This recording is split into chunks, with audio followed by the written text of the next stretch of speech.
Hello everyone. So today we are going to continue with the Chemistry Foundation Paper 1 2025.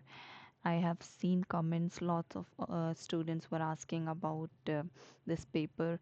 We did in last video. You can check that video on YouTube. We did till 6.2. So we are going to continue with 6.3 question. Before starting, I take classes for GCSE Science and Math, and if you are interested, you can text me on my WhatsApp number 9205948909. Sometimes I take free classes like in a week, or you can join those free classes and take advantages.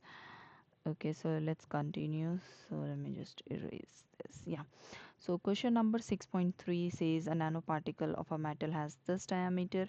A fine particle of metal has a diameter of 1500 nanometers. How many times larger is the diameter of fine particle than diameter of nanoparticle? So to find how many times larger fine particle is, we divide the diameter by nanoparticle's diameter, which so fine particle diameter is this nanometer, and then we divide it by 15. If we divide this, you will get 100, which is 10 raised to power 2, right? So this option is correct. Next is this, we have a cube nanoparticle, surface area is given, and we have to calculate volume. And then um, let's do it here. So because this is a cube and we know the volume of cube is length of side time cube, like we have to times length of side 3 times. So surface area is given, which is 64, and what we need to do is we need to find volume. So formula of volume, we know side, let's say side is a cube. So what is the side of this cube? 4. So multiply 4 3 times, this is 4 cube, which is 64 nanometer cube. This is the answer for volume. Next question is asking ratio of surface area to volume. So surface area is also given, which is 96 nanometer cube, and volume we just calculated, right? Yeah, surface area and volume. So volume is 64, right? So what will be ratio? Ratio will be 96. Whatever is written first, make sure you write that first, like surface area is 96 and then volume is 64. If you change the order, the answer will be wrong. Okay, so we can simplify because it is asking the simplest ratio. So if you divide both side by their common divisor, because they both are divisible by 32. So if you divide 96 and 64 by 32, you will get 96 divided by 32 is 3 and 64 divided by 32 is 2. So ratio is 3 and 2. This is the simplest form ratio. Let's see question number 6.5. So this is a substance can be used to provide a scratch proof coating on reading glasses. Coating is a single layer of particles of the substance. Nanoparticles are used instead of normal sized particles. Complete the sentence. When using nanoparticles instead of normal sized particle, the thickness of the layer that can be used is much thinner. Okay, and this means the amount of light passing through the layer is greater. So this is the answer for next one. Next question is 7. So we have to draw and match it. So type of mixture is given, mixture of compound and mixture of compound and element. So basically element is molecule made up of only one type of atom. For example, if you see all white or all black circle, they are representing elements because they are made up of one type of atom. Compound are made up of two or more different types of atoms and they are chemically bonded. So if we check here, mixtures of compounds, it will match with this one, because mixture of compounds, this box contain two different types of molecules. One type has two black and other has one black and one white. So this is a different compound and this is a different compound. So it is a mixture of compounds. Mixture of compound and element. So the it will go with this, because this is compound and this is element. Element means made up of one type of atom, and you can see here we have more than one type of atoms. So this is compound and this is element, and it is a mixture of compound and element. Okay, let's see this one. So student had a mixture of salt and sand. Salt we know is soluble in water and sand is insoluble in water. Plan a method to obtain pure dry sample of salt and of sand from the mixture. These are the equipments given. So first step is dissolving, right? So we place the mixture of salt and sand into the beaker. Let me write here. Place mixture of sand and salt into a beaker. Then we add water and stir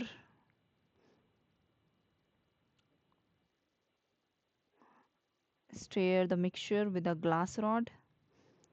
with glass rod. Then the salt is soluble and it will dissolve into the water while sand remain insoluble. So salt will dissolve and sand won't, right? You can write it properly. I'm just writing main point. Next step will be filtration. Then we will place filter paper into funnel, right, and set it over a second beaker. Okay, second beaker or flask, and then we will pour mixture through funnel using funnel, and then the sand residue will be trapped on the paper. So sand residue we'll see on filter paper. It will be trapped on the paper while salt will pass through the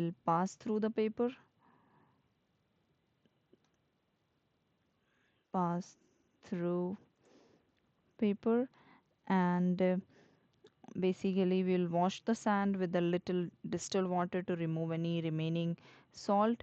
And the next step will be evaporation. We'll pour the salt solution into evaporating basin.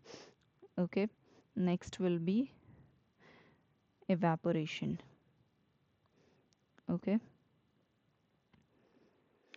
and after placing the basin on a tripod and gauze over a Bunsen burner, we'll heat the solution until the water evaporates, and it will leave behind pure dry salt crystals. And after evaporation, we will dry the sand, remove the filter paper containing wet sand, and leave it in a warm place or a dry oven to allow the remaining water to evaporate, and we will get the dry sand. So I didn't wrote the whole thing, but I just explained it so you can write it down properly. Next question is this. Mixture of salt and sand contain this gram of salt, and student obtain this gram of salt after separation from the mixture. Calculate percentage yield of salt. Formula we have. So mass of salt is 13.6. Mass of salt in mixture is this 16 times it with 100. So if we divide this, you will get 0.85 times 100, which is 85%, right?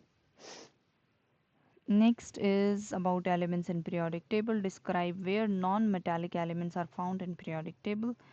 So they are located on the right hand side of periodic table. Okay, and specifically to the right side of staircase line that start at the boron. Next is 8.2. Which of these properties of gallium is not typical of most metals? So it is a melting point below 100 degrees 100 degrees Celsius. So most metals have very high melting point, and gallium is unique because it melts approximately at 30 degrees Celsius, which is low enough to melt in your hand. Okay, so this one. Next is this 8.3. So sodium atom can be represented like this. Complete figure 12 to show electronic structure of sodium atom. So as you can see, 11 is the atomic number. Like here we have given 11 and 23. This is atomic number and this is mass number. Atomic number means number of electrons. So 11, that means for in first shell 2 electrons can first shell can occupy 2 electrons, second can occupy 8. 8 plus 2 is 10, 1 is remaining. So first we will make 2 dots, then 8, 1, 2, 3, 4, 5, 6, 7, 8, and outermost will be having 1 electron. So 2, 8, 1. Next is this 8.4. It is asking why did Mendeleev not place tellurium and iodine in order of atomic weight? So he switched their order so that elements with similar properties would end up in same group. So that elements with similar properties would end up in same group. For example, iodine with other halogen like fluorine and chlorine. So next is argon is an element in group 0 of the periodic table. Explain why argon is unreactive. Because it has very stable arrangement of electrons. Stable electrons arrangement. It has full outer shell. Outer shell has 8 electrons, which is completely filled, and its highest energy level. It means it has no tendency to lose or gain or share electrons. Okay, so that's why it is stable. Next is what is meant by isotopes. So isotopes are atoms of same element that have same number of protons but different number of neutrons. Okay, next is this. We have given mass, their percentage abundance, and what is the closest estimate to relative atomic mass. Relative atomic mass we need to find. So relative atomic mass, how do we calculate it? You have to multiply mass with its percentage, like 113 times 4 plus 115 times 96, and then divide it with 100 because total percentage is 100. If we multiply these two, we'll get 452 plus this divided by 100. So this will be 114.92.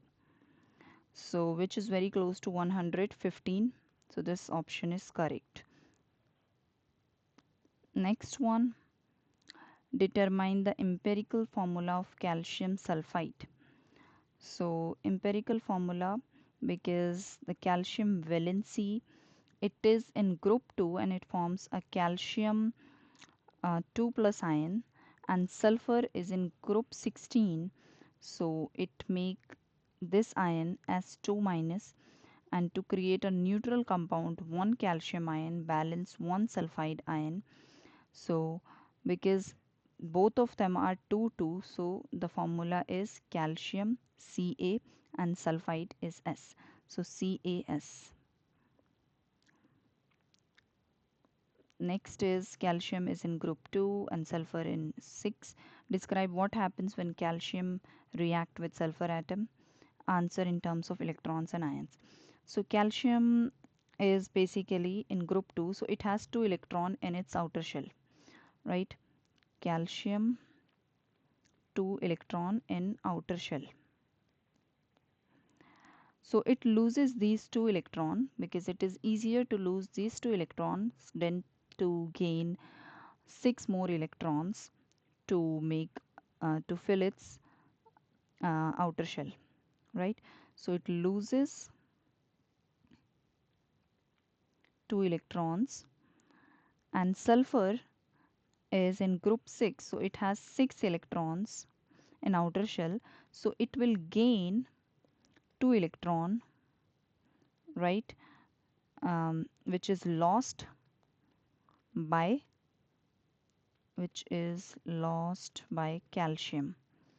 Okay, so by losing 2 negative electron, the calcium atom becomes a calcium ion, and with a, because it is losing negative charge, so calcium will become positive because its negative charge is decreasing. So after losing this, calcium will become calcium 2 plus, and by gaining 2 negative electron, sulfur atom becomes sulfide ion, which is like this, 2 negative. So oppositely charged, this is positive, this is negative. They are strongly attracted to each other by this force is called electrostatic force, and they form calcium sulfide. Because the ratio is same, so we can remove these two.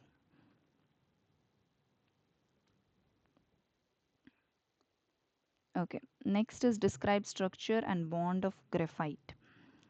So graphite consists of layer of carbon atoms arranged in hexagonal rings, as you can see here. So you can write about hexagonal rings. Um, Rings layers basically. Then bonding, each carbon atom forms 3 strong covalent bond, 3 covalent bond each carbon um, with other carbon atoms. So it is carbon carbon bonding within the same layer. Then since each carbon atom only uses 3 of its 4 outer shell electron for bonding, 1 electron is delocalized, and these electrons are free to move throughout the structure, which allow graphite to conduct electricity, because only free electrons conduct electricity, and there are no covalent bonds between the layers, only weak intermolecular forces like van der Waals forces, which allow layers to slide over each other, because these are weak forces and which make graphite soft and slippery. So this layer and this layer, they are connected by weak forces which make them slide over each other. You can write whatever I just explained over here. Next is 9.4, which is a substance that consists of small molecule do not conduct electricity. Give reason. Because small molecule, they do not have overall electric charge, do not have electric charge, and they do not have and free electrons or ions to carry the charge. Next is methane consists of small. Why does polyethylene have a higher melting point than methane? So polyethylene has stronger intermolecular forces to overcome the methane, because polyethylene is much larger molecule. It is a polymer than methane. Larger molecule have more points of contact, which result in stronger intermolecular forces, and more energy is required to overcome these stronger forces to melt the substance, which lead to higher melting point. Okay. Next is this. This question is about metal extracted from tin. Yeah. So this is the equation. Which substance is reduced in this reaction? So substance reduce is tin oxide SnO2. So SnO2 or tin oxide is reduced. Why? Because it loses oxygen. You can see there is no oxygen during the reaction, and so you can write SnO2 loses oxygen. Why can carbon be used to extract tin from tin oxide? Carbon can be used because carbon is more reactive than tin. Carbon is more reactive than tin. This allows the carbon to displace the tin from its oxide, taking the oxygen from itself. Next, so we have to calculate percentage atom economy for the production of cadmium in this reaction. We have given relative atomic masses and relative formula mass. So the formula to calculate percentage atom economy is relative atomic mass of desired product, which we so this is a desired product is cadmium and its mass is 112, so which is represented with AR over total relative mass of reactant. So reactant is this plus this. These two are reactants and these are product, right? So here we will write total mass of all reactant and then we times it by 100. So 112 is this and total mass is 112 plus 12, right? uh, I mean sorry, this is 128. So 128 plus other one is carbon which is 12 and then times it by 100. So 112 over, if you add these two, get 140 times 100. If you simplify it, you will get 80%. Next is give two difference between properties of tungsten and properties of potassium. So tungsten has a very high melting point. Tungsten has high melting point, and it is very hard. I'm talking about tungsten. And potassium has low melting point and it is soft enough to cut with knife. And if we talk about reactivity, tungsten is relatively unreactive and potassium is highly reactive. Okay. Next question is this one. So we have given equation of tungsten oxide reacting with hydrogen to give tungsten. We have to show that the equation obeys the law of conservation of mass. So law of conservation of mass is basically mass of product is equal to mass of